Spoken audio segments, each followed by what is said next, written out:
Gendor Skravok of the original Night Lord's Legion has a long history going back from pre-heresy all the way to the present. He was born on Nostramo with the luck of being a part of a noble house, though being of noble birth didn't stop him from being fully inducted into Nostramo's criminal culture. He was even a traitor to his own Primarch, Conrad Kurz, from the very start, because during the Great Crusade, the Count kept ties with his family and actively assisted in undermining the authority of the Night Haunter there, while he was away on crusade, something that would eventually lead to the destruction of the planet itself. And with Nostramo lacking the presence of the Primarch and forces like the Count actively seeding chaos, it was only a matter of time before the planet fell back into its old ways. He was also among the first to receive the word that the home planet had fallen back into its criminal empire type ways, but kept the information secret. That way, the crime lords could gain an even stronger hold, and the Imperium could not intervene in time, much less the Primarch himself, who would be furious and most likely head to the planet to reinstall his deadly form of law and order. The Painted Count also personally oversaw that only the vilest criminals and killers were allowed into his company, and loyal to him first and foremost, loyal to him over the Emperor and even the Night Haunter himself. So his character was one of basically a career criminal from the very beginning. Despite this though, he served during the Great Crusade and rose to the rank of Clawmaster of the 45th Company, which is a fancy Night Lord's title for captain, though he didn't really rise out of merit.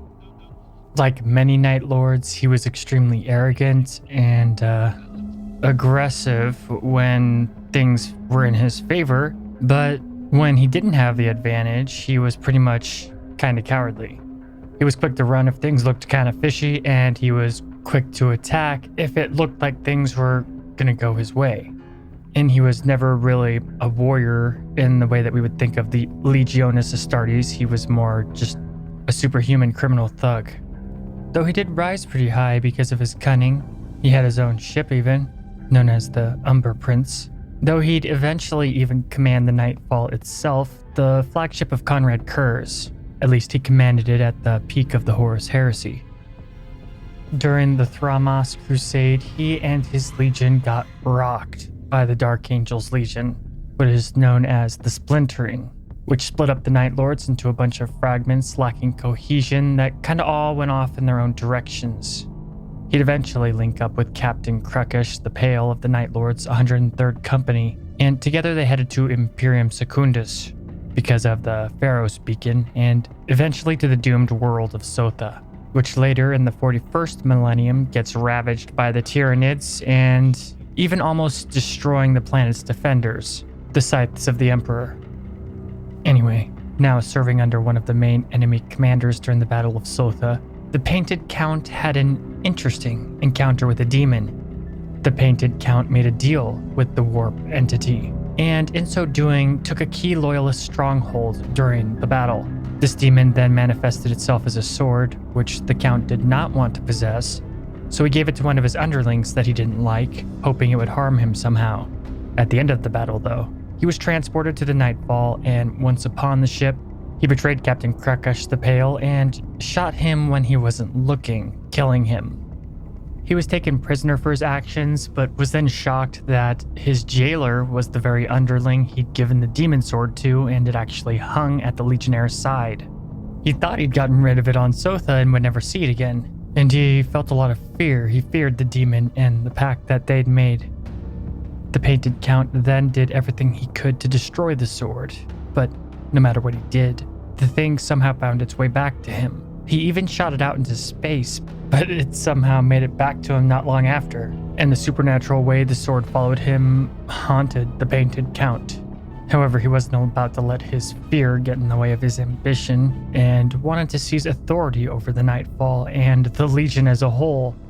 Things didn't go as planned though, and the Night Lord found himself thrown into the Labyrinth, a maze built by Perturabo to imprison the Primarch Vulcan of the Salamanders, where he could torture him as much as he wanted. Vulcan had, however, long since escaped, but the labyrinth still worked as good as new and was pretty vexing to the Painted Count. Skravok was no Primarch though, and and was utterly lost in the maze with no hope of getting out. So he slowly began to rely on the demon's sword, and eventually, through it, he did escape the labyrinth. And by this point, though, the sword was quite useful to him, and he easily killed the commanding Night Lord of the Nightfall. The duel was over pretty quick thanks to the power granted to him by the demon sword. And with Kurz nowhere to be found and First Captain Sevatar long since MIA, the Night Lords voted the Count to be the temporary leader of the Legion.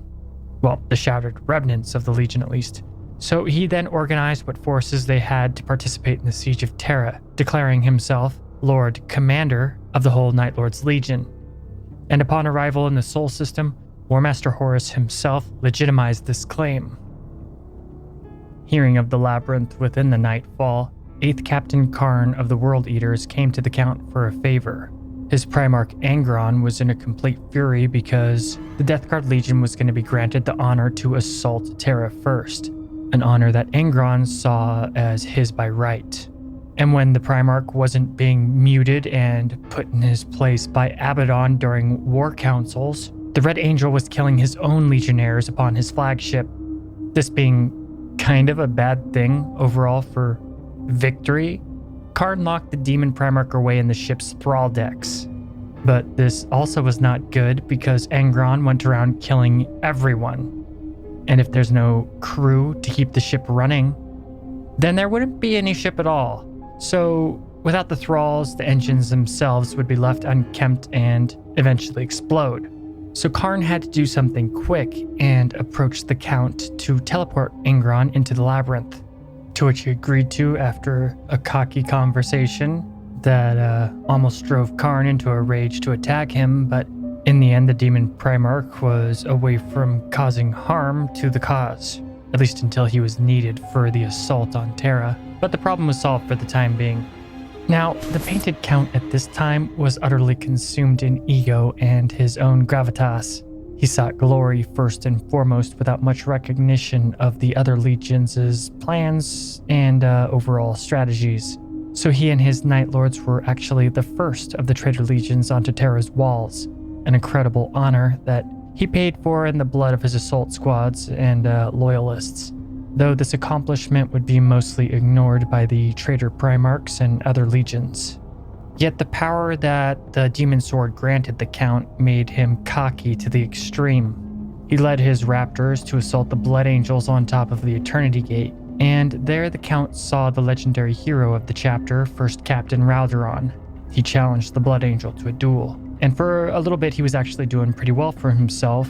Ralderon was sweating, and it looked like the Painted Count could very much defeat him. But then all of a sudden, the demon sword abandoned him, and the Count was easily taken out by the Blood Angel with a humiliating ease. Ralderon even mocking him the entire time as he cowered embarrassingly. And eventually, the Painted Count fell from the Eternity Wall, but was not dead just yet. The demon inside the sword materialized, and the Painted Count asked why it had abandoned him when he was facing Ralderon, to which he was further embarrassed by the mocking of the entity. But after a creepy conversation with the demon, it offered him a chance for survival. He would have to accept it into him, and he would survive. If he said no, though, the demons of the warp would rip his soul apart. And being extremely afraid of death, the Count agreed. However, he didn't get to return to the battle. Instead, his armor shone in a warp light and then was empty of his physical body. The demon possessed him and took him deep into the warp, where he would then be tortured to become an expert in pain for 6 times 666 years. After this point, the Painted Count abandoned his mortal name, and he was basically half the demon, and the demon was half himself. In the current era, though, the Painted Count would re-emerge into real space, and with full-on demonhood at that, with an incredible power boost. He immediately gained the loyalty of a Night Lord's warband. The Demon Prince then organized the Remiel betrayal, killing the Supreme Grand Master of the Dark Angels chapter, Naburius. He was then probably about to kill Azrael too, but was defeated by the Dark Angels Chief Librarian, utilizing warp trickery. Once just known as an arrogant noble of Nostramo with a love for war paint on his armor, the Painted Count is now an extremely formidable demon prince that has only gained more power with the coming of the Great Rift.